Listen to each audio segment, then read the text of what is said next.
నేను మీ కీర్తన, జనసేన పార్టీ రాష్ట్ర అధికార ప్రతినిధి. మీ అందరికీ తెలుసు, అట్టహాసంగా జగన్మోహన్ రెడ్డి గారు దళితుల పక్షపాతి అని అనిపించుకోవాలన్న ప్రయత్నంతో గౌరవనీయులు అంబేద్కర్ గారి విగ్రహాన్ని విజయవాడలో ఆవిష్కరించబోతున్నారు. కానీ ఇక్కడ గమనించాల్సింది ఏంటంటే, గతంలో ఎలక్షన్ టైంలో దళితుల పక్షపాతిని, ఎస్సీ ఎస్టీ బీసీల మైనార్టీల పక్షపాతిని, మీ అందరినీ ఉద్ధరించడానికి, మీకు మేలు చేయడానికి నేను అధికారం చేజిక్కించుకొని తద్వారా మీకు మేలు చేస్తానని చెప్పిన జగన్మోహన్ రెడ్డి గారు అధికారం దక్కించుకున్న తర్వాత వాళ్ళ జీవితాలతో ఎలా ఆటలాడారో, వాళ్ళని బలి పశువులను ఎలా చేశారో అనే విషయాలని కనుమరుగు చేయడం కోసం కొత్త స్ట్రాటజీతో ఈరోజు విగ్రహావిష్కరణ చేస్తూ అంతెత్తు అంబేద్కర్ గారి విగ్రహాన్ని ప్రజల ముందర పెడుతూ ఆయన చేసిన దాష్టికాలను ఆ విగ్రహం వెనుక కనుమరుగు చేసే విధానంగా ప్రయత్నాలు చేస్తుంది. కానీ ఈరోజు ప్రజలు ఎంత కనువిప్పు కలిగించేలాగా ఉన్నారు, వాళ్ళు ఆయన చేసిన దాష్టికాలను మర్చిపోవట్లేదన్న విషయాన్ని ఒక్కసారి మనం గుర్తు చేసుకుందాం.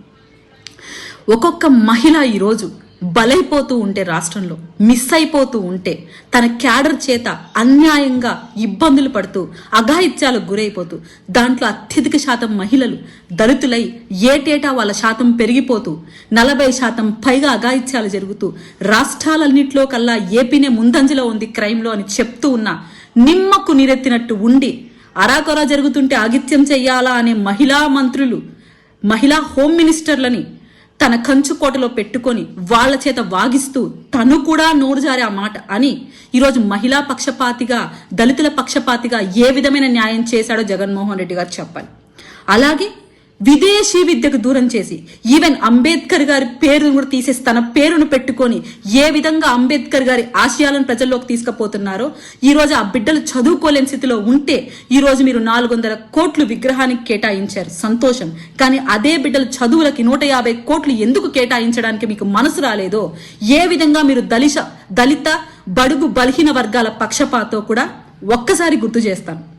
మరొక విషయం, అనంతబాబు అనే వ్యక్తి సాక్షాత్తు నేనే ఆ వ్యక్తిని హత్య చేశాను, డోర్ డెలివరీ చేశానని ఒప్పుకుంటే, అటువంటి వ్యక్తికి శాలువాలు కప్పి నీ క్యాడర్లో పెట్టుకున్న వ్యక్తివి నువ్వు ఎలా దళిత పక్షపాతి అవుతావు?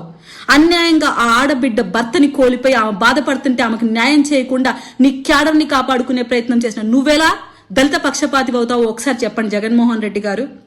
మరొక విషయం, న్యాయంగా ప్రభుత్వం చేయాల్సిన వ్యవస్థల్ని సరిగ్గా పనిచేయనిచ్చుకుంటే మాస్కులు అందుబాటులో లేవు, ప్రాణాలతో చెలగాటం ఆడుతున్నారని ఒక డాక్టర్ సుధాకర్ అనే వ్యక్తి వాపోతే ఆయన్ని పిచ్చోడి కింద ముద్ర వేసి రోడ్డు మీద ఈడ్చిచ్చి కొట్టిన దాఖలాలు మేము మర్చిపోలేదు అనుకుంటున్నారా? ఎస్టీ ఎస్సీల పైన ఎస్సీ అట్రాసిటీ కేసులు పెట్టి వాళ్ళని ఇబ్బంది పెట్టిన ప్రభుత్వం మీరు కాదా? ఈరోజు సాక్షాత్తు మీ ప్రభుత్వం నిలబడడానికి ఏకైక కారణమైన వ్యక్తులు బడుగు బలహీన వర్గాలు.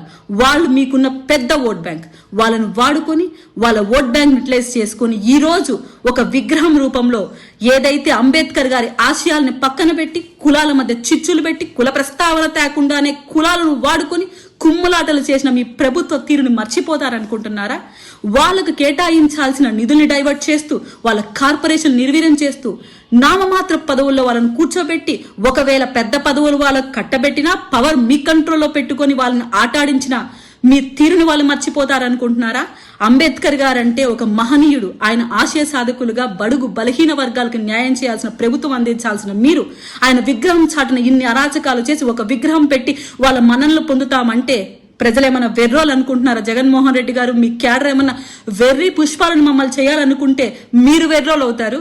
ఇంకొక విషయం ఏమంటే, సామాజిక సాధికారత ఇలాంటి పదాలు మీ డిక్షనరీలు లేవు. దోచుకో, దాచుకో, పంచుకో, అక్రమంగా అఘాయిత్యాలకు పాడే వాళ్ళని కాపు కాసుకో. ఇటువంటి ప్రభుత్వం మీరు.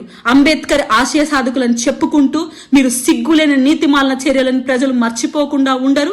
మీకు గట్టి జవాబు అంబేద్కర్ గారి విగ్రహం సాక్షిగా రాబో ఎన్నికల్లో చెప్తారని మనస్ఫూర్తిగా కోరుకుంటూ, జై భీమ్, జై